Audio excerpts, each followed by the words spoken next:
Hi guys! Welcome back to my channel guys. I wanna share today guys.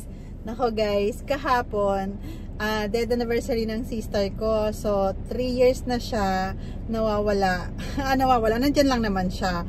Kumbaga, nagpahinga na talaga siya.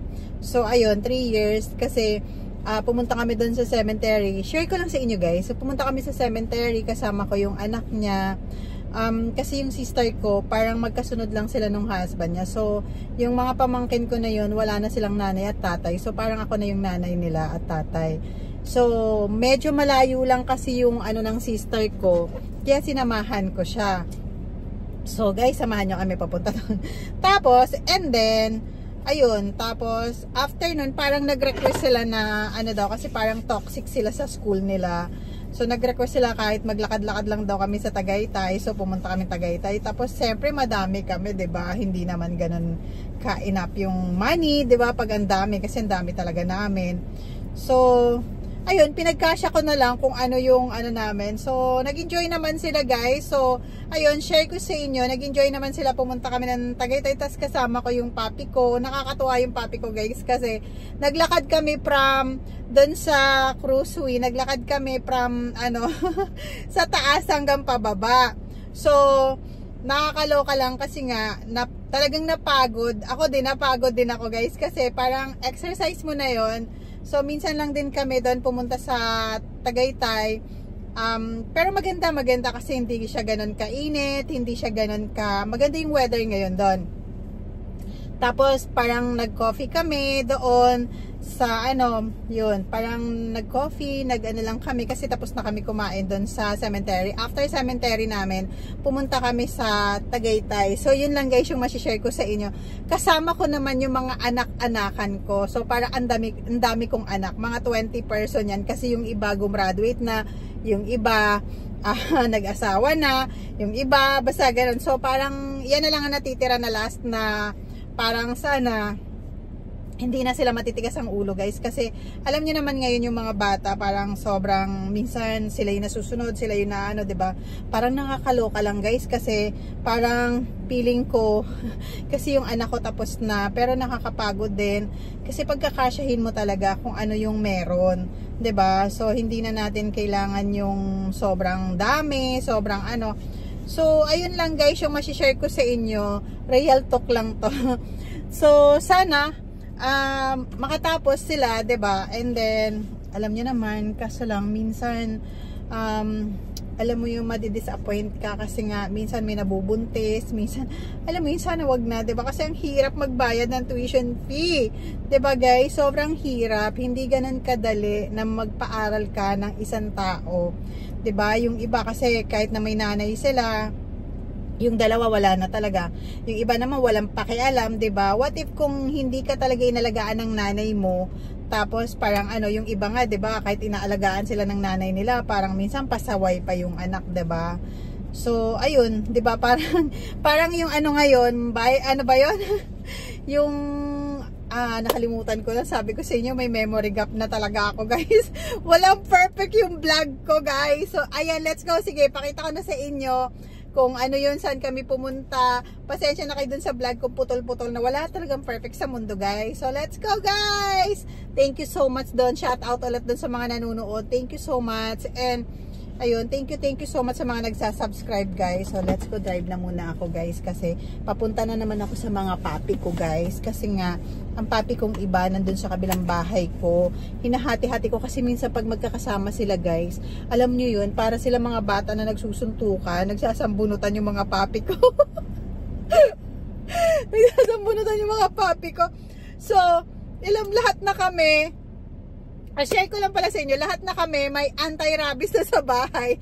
Walang hindi nakagat ng papi ko talaga. Lahat na sila. So, ako naman, natatakot ako kapag hindi sila nagpapabaksin kasi para be sure lang. So, lahat talaga kami may anti-rabies na. Lahat na dun sa bahay namin may anti-rabies na kami guys. So, ayun. So, kailangan lang ma-sure lang talaga natin na safe tayo. Kaya lagi kami pumupunta sa clinic para magpag-anti-rabies kapag nakakagat kami ng papi. Hindi naman nila sinasadyang kagatin ka. So, pag nag-aaway lang talaga sila guys. So, yung isa kasing papi ko, alam mo yung nagiging war freak siya kapag hindi siya nakakaganti sa isa. So kinakagat niya talaga. Halo ko na rin dito yung ibang puppy ko. Pag nag-away talaga sila, hindi talaga sila pwedeng, alam mo yun, hindi talaga sila pwedeng hindi makaganti doon sa isa. 'Di ba parang tao? Yun, parang yung isang puppy ko kapag hindi nakaganti, ikaw talaga yung gagantihan niya kapag inawat mo siya. Yun lang guys. Thank you so much sa walang perfect na vlog ko. And see ya guys, pagda-drive na ako. Napunta na naman kami dito sa sister ko kasi 3 years niya ngayon. So, ito yung mga anak niya. Mga kasama namin. Ayan. Hello, Sisi. Oo, ayan, si... Ayan. Hola! Kasi! Bilis kasi! Galing! Guys, dumadaw ulit kami sa mahal sa buhay namin. Yung sister ko, ayan. Yun yung pangit na yun. Yung sister ko kasi, pang 3 years niya na ngayon. So, dito muna kami. Pinamahan ko lang yung mga anak niya kasi medyo malayo lang po sa amin. Kaya, ayun, minsan, hindi naman, hindi sila makakapunta kapag wala kasi mahirap ang sakayan, medyo malayo. Kaya lagi ko sila sinasamahan dito.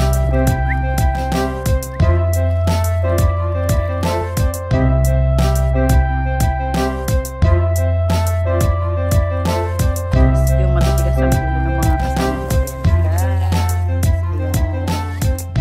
Sila lang guys yung mga ampon ko na naku, ko Lord. Kung hindi ka puputi ang buhok sa kanila, baka makalbo ka na sa kanila.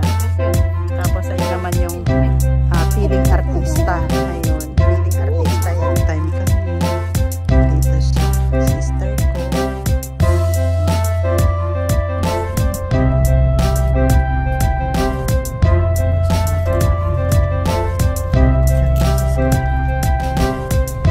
Sila yung gusto nilang pumunta.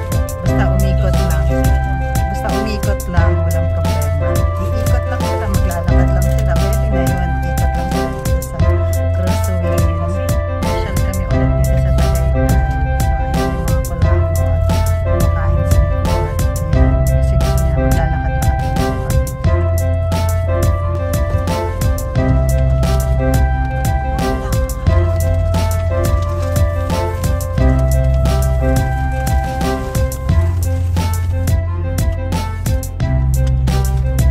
Ola, naglalakad, nagtagaytay si Ola dito sa Cruiseway. Lakad siya.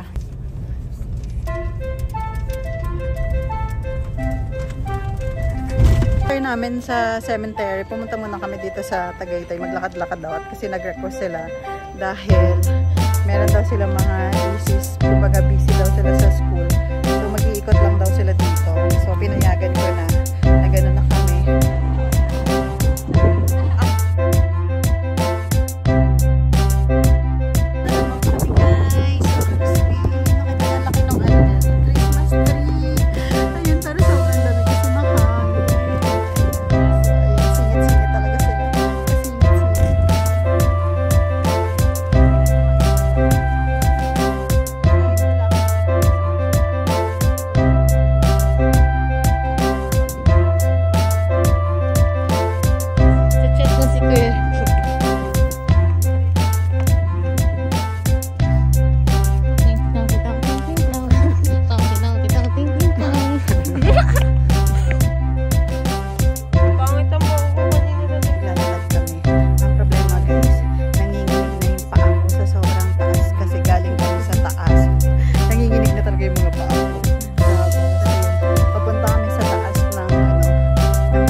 Ola. Napagod. Halika na. Ano ba yan, Ola? Ano, buhatin ko na si Ola. Yan mo. Pa-survive natin sa Baka magka-arthritis ng maaga. Nakakapagod sa lista.